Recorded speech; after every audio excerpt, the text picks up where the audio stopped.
Oke, baik, terima kasih. Selamat pagi anak-anak. Perkenalkan, saya Petrus Pino, NIM F1051181043. Di sini saya akan membahas tentang hukum Archimedes, tentang konsep perubahan konseptual. Di sini ada sebuah soal yang akan kita selesai saat nanti. Nah, ini ada satu contoh soal. Jadi sini perhatikan gambar di bawah ini. Ini ada gambar. Ketika sebuah balok dicelupkan ke dalam air, ada 3/4 bagian balok yang muncul di atas permukaan air. Jika balok tersebut dicelupkan ke dalam minyak, maka bagian balok yang akan terjadi adalah ini. Ini kan ada balok ya, ini ada balok, kemudian ini ada wadah. Nah, ini wadah nih, wadah, kemudian ini ada air. Nah, di situ dikatakan bahwa ada 3/4 ya bagian balok yang muncul di atas permukaan air ya. Artinya ya lewat dari separuh lah ya nih. Maka bagian balok yang akan terjadi seperti apa gitu yang ya oke. Nah, jawabnya bagian balok yang A, bagian balok yang muncul di atas permukaan minyak lebih besar dari 3/4 bagian balok. Kemudian yang bagian B, bagian balok yang muncul di atas permukaan minyak lebih kecil dari 3/4 bagian balok. Bagian balok yang C muncul di atas permukaan minyak sama dengan 3/4 bagian balok. Nah, kebanyakan yang menjawab ini pasti bagian balok ini pasti muncul di atas permukaan minyak lebih besar dari 3/4 bagian balok. Nah, bagian balok yang muncul di atas permukaan minyak lebih besar dari 3/4 ataupun bagian balok yang muncul di atas permukaan minyak sama dengan 3/4 bagian balok. Nah, pasti banyak yang akan memilih ini, pastinya tentunya. Nah, maka dari itu kita akan bahas di sini apakah benar ya. Nah, kenapa alasan memilih pilihan atau jawaban itu? Nih, massa jenis minyak lebih rendah dari air sehingga menyebabkan gaya apung pada minyak lebih besar dibandingkan gaya apung yang pada air. Nah, tadi yang bagian A, yang bagian ini, bagian balok yang muncul di atas permukaan minyak lebih besar dari 3/4 bagian. Pasti jawabannya ini nanti. Nah, ini pasti alasannya kenapa. Nah, kemudian 2, massa jenis minyak lebih rendah dari air sehingga menyebabkan gaya apung pada minyak lebih kecil dibandingkan gaya apung pada air. Nah, ini dia. Kemudian massa jenis fluida tidak mempengaruhi gaya apung. Apakah benar nih nanti? Maka kita akan buktikan ya. Apakah ini benar? Jadi kita akan buktikan. Oke, topik pembahasan kita hari ini. Yang pertama itu pengertian hukum Archimedes dulu. Nah, oke ya. Yang kedua itu secara matematis dari hukum Archimedes. Kemudian yang ketiga hubungan massa jenis dengan gaya apung. Kemudian yang keempat simulasi virtual lab hukum Archimedes. Oke. Nah, nih yang pertama hukum Archimedes. Sebuah benda dicelupkan pada zat cair, maka benda tersebut akan mendapatkan gaya ke atas atau gaya apung sebesar berat zat cair yang dipindahkan.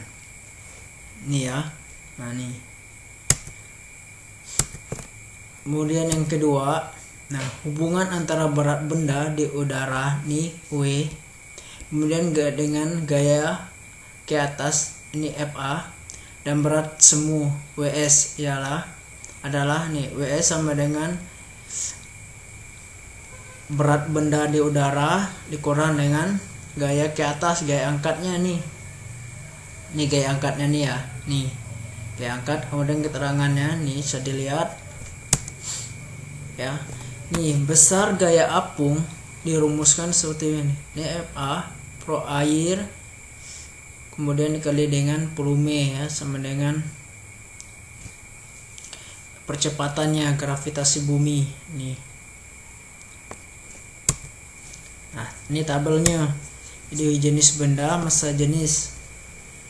Nih jenis-jenis zat cair. Nih S 0,9 massa jenisnya, besi 7,8, aluminium 2,7, air 1,0. Nah, ini minyak tadi tuh, karena ini ada minyak. Ini air, lihat nih. Nah, nih.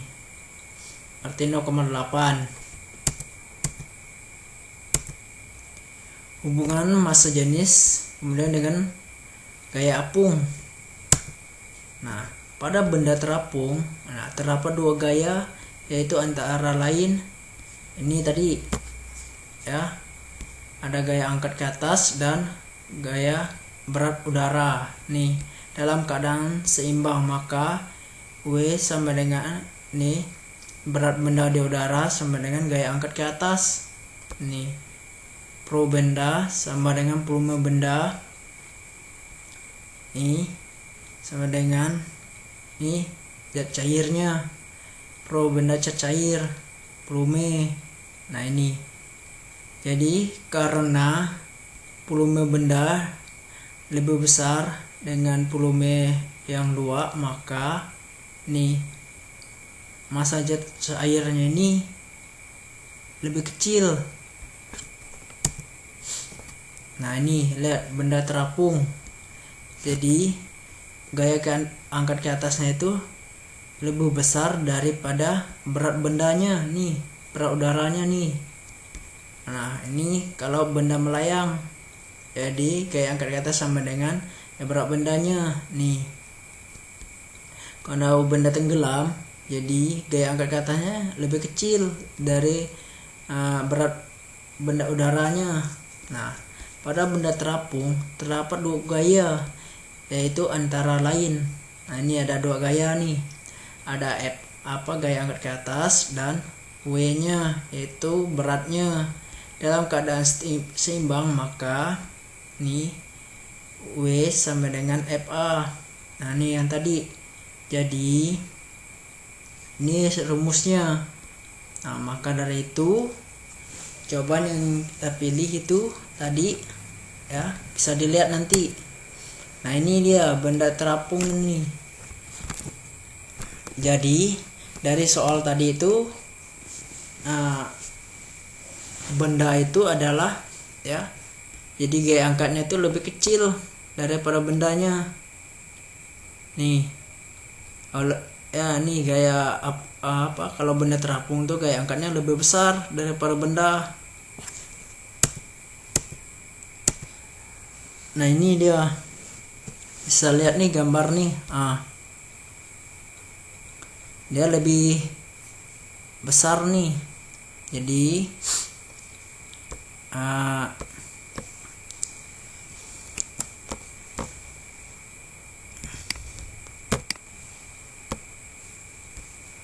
nih perhatikan gambar di bawah nih ya. Jadi jawaban yang benar itu adalah bagian balok yang muncul di atas permukaan minyak lebih kecil dari 3/4 bagian balok. Nah, kan bisa dilihat nih yang terakhir tadi. Nih, lebih kecil kan permukaannya. Ini yang dari balok nih, 3/4 balok nih, lebih kecil dia di atas permukaan. Jadi jawaban yang benar itu adalah ya, ini bagian B. Jadi bagian balok yang muncul di atas permukaan minyak lebih kecil dari 3/4 bagian balok. Nah, jadi bisa dilihat dari sini. Ini dia yang lebih kecil. Nah, kan lihat, ininya lebih besar yang tenggelam daripada yang gaya angkatnya. Nah, nih. Jadi gaya angkatnya lebih besar, FA-nya. Oke ya, paham ya? Jadi semoga saja ini dapat membantu dalam proses pembelajaran sehingga tidak mengalami yang namanya miskonsepsi lagi. Oke ya. Terima kasih. Saya akhiri. Selamat pagi menjelang siang.